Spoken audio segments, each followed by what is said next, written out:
कहाँ पे भरत भाई बड़े हैं?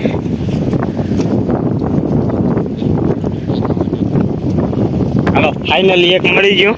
આ કાનજીભાઈ ને દઈશ ને રોસે કાચો પાકું ખાશે કાનજીભાઈ તમારા કરમ કાઢાને ખીલકુડ થઈ કાનજીભાઈ ના ગરમ કાઠા એટલે એક જ જડ્યું હવે હું જ્યારે આવું ત્યારે બે ત્રણ તો હોય જ જો આપણો ભાઈ બધા આપણા માટે જાય પર લઈ આવ્યો હોય